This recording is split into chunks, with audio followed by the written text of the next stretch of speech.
അന്തരീക്ഷത്തിലെ ചൂട് തെരഞ്ഞെടുപ്പ് പ്രചാരണത്തിനില്ലെന്നാണ് തിരുവനന്തപുരം ജില്ലയിലെ ചെറുകിട കച്ചവടക്കാരുടെ അഭിപ്രായം. ആര് ജയിച്ചാലും നാടിന് ഗുണമുള്ള കാര്യം ചെയ്യണമെന്നൊരു ആവശ്യം മാത്രമേ ഇവർക്കുള്ളൂ. അവരുടെ പ്രതികരണങ്ങളിലേക്ക്. തെരഞ്ഞെടുപ്പിന് ദിവസങ്ങൾ മാത്രം ബാക്കി നിൽക്കെ സ്ഥാനാർത്ഥികളും മുന്നണികളും ഒക്കെ തന്നെ പ്രചരണത്തിന്റെ ആവേശത്തിലാണ്. ഞാനിപ്പോൾ നിൽക്കുന്നത് തിരുവനന്തപുരം കോട്ടയ്ക്കകത്താണ്. ഇവിടെ നമുക്ക് ഈ സൈഡിൽ കുറച്ച് കച്ചവടക്കാരുണ്ട്, മോരുകട, ലോട്ടറി കടയൊക്കെ നടത്തുന്നവരുണ്ട്.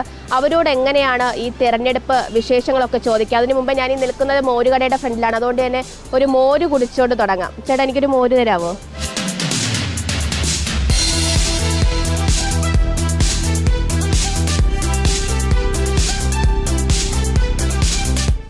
എങ്ങനെയുണ്ട് ഈ തെരഞ്ഞെടുപ്പ് ആവേശമൊക്കെ? എങ്ങനെയുണ്ട് ഈ മോര്? തെരഞ്ഞെടുപ്പ് ചൂട് കുറയ്ക്കോ? മോര് ചൂട് കുറയ്ക്കും, പക്ഷെ തെരഞ്ഞെടുപ്പിൻ്റെ ഇവിടെ വലിയ ഇതായിട്ട് തോന്നുന്നില്ല. കാര്യം ഇവിടെ വലിയ പ്രചരണമോ നേതാക്കളോ ആരും ഇതുവരെ വന്നിട്ടില്ല, ഇങ്ങോട്ട് ഈ ലൈനിൽ വന്നിട്ടില്ല. തെരഞ്ഞെടുപ്പിനെ കുറിച്ചൊന്നും പറയാനില്ല, എല്ലാം ഏകദേശം ഒരു ഇതിൽ തന്നെ നിൽക്കുന്നത്. നമ്മൾ നേരം വിളിക്കുമ്പോൾ ഇവിടെ കടയിൽ വരും, ഇതേപോലെ വൈകിട്ടാകുമ്പോൾ എല്ലാം പറഞ്ഞുകൊണ്ട് പോകും. പിന്നെ ഇടയ്ക്ക് അവരുടെ വരവോ ഇല്ലേ നമുക്ക് അറിഞ്ഞൂടാ. ഇവിടെ ആരും വരുന്നില്ല, അതിനെപ്പറ്റി ഒന്നും അറിഞ്ഞൂടാ. ഇവിടെ ആരും വന്നിരുന്നോണ്ട് തിരക്കിൻ്റെ ഇടയിൽ ഒരു കാര്യം പറയില്ല. അവർ പെട്ടെന്ന് വെള്ളം കുടിച്ചിട്ട് അവർ ഓടാൻ നോക്കും. തെരഞ്ഞെടുപ്പ് പ്രവർത്തിക്കാൻ വേണ്ടി വലിയ പ്രശ്നമാണ്. കാരണം ഈ ചൂടത്ത് കാൻഡിഡേറ്റ്സിന് അങ്ങോട്ട് പോകാനും വോട്ട് അന്വേഷിച്ച് വോട്ട് ചോദിക്കാൻ വേണ്ടി പ്രവർത്തകർക്ക് പോകാൻ വലിയ പാടാണ്. പൊതുവെ പൈസ ഇല്ല, അതാണ് സത്യം. ആര് ജയിച്ചാലും നമ്മുടെ അവിടുത്തെ ആ വണ്ടിത്തോടം പാലപ്പൂരാണ് താമസിക്കുന്നത്. ആ റോഡ് കിടക്കുന്നത് കണ്ട മനുഷ്യർ പോലും അതിനകത്ത് പോലും വണ്ടിയൊക്കെ രാത്രി പോയി എത്രയോ പേര് വീഴുന്നു. ഇവരിൽ ആര് ജയിച്ചാലും ആരും ഒന്നും ചെയ്യാറില്ല. ആര് ജയിച്ചാലും എന്തോളെ നമ്മൾ പാടുകൊടുന്ന് നമ്മൾ ജീവിക്കുന്നു, അത്രയേ ഉള്ളൂ. ആര് ജയിച്ചാലും നമ്മുടെ നാട്ടിലെ പാവങ്ങൾക്ക് നല്ല രീതിയിൽ നല്ല ഇത് ചെയ്യണം, അതേ എനിക്ക് പറയാനുള്ളൂ. ജനങ്ങൾ ഏത് രീതിയാണെന്ന് പറയാൻ പറ്റില്ല. കാരണം വെച്ച് കഴിഞ്ഞാൽ ജനങ്ങളെല്ലാം വളരെ കഷ്ടതയിലാണെന്നുള്ളത് ഉറപ്പാണ്. ഞാൻ വികലാംഗനാണ്, എനിക്കിതുവരെയും പെൻഷൻ പോലും കിട്ടിയിട്ടില്ല. പിന്നെ അതിനപ്പുറം ഞാൻ ഇനി എന്തെന്ന് പറയാൻ? അങ്ങനെ തീർത്ത് പറയാൻ പറ്റാത്ത ഒരു അവസ്ഥയാണ്. അവസ്ഥ എന്ന് വെച്ചാൽ ഇപ്പം നമ്മളിപ്പം വെളിയിൽ പോകുന്നില്ല.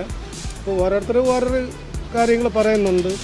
ഇപ്പോൾ നമുക്കിപ്പോൾ ഒരു ബിസിനസ് ചെയ്യാൻ വേണ്ടി സ്ഥാപനത്തിലിരിക്കുമ്പോൾ നമുക്കൊന്നും തീർത്ത് പറയാൻ നോക്കില്ല. അപ്പോൾ നമുക്ക് എല്ലാവരും വേണം, ആരെയും വിറക്കാനും പറ്റില്ല, ആരെയും വേണ്ടെന്നും പറയാൻ നോക്കില്ല, വേണമെന്നും പറയാൻ നോക്കില്ല.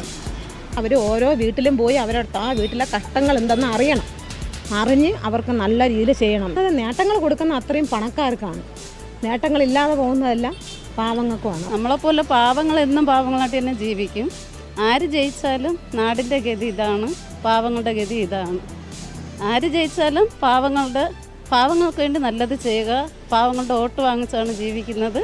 പക്ഷെ അവർക്ക് വേണ്ടി നല്ലത് ചെയ്യുക എന്ന് മാത്രമേ.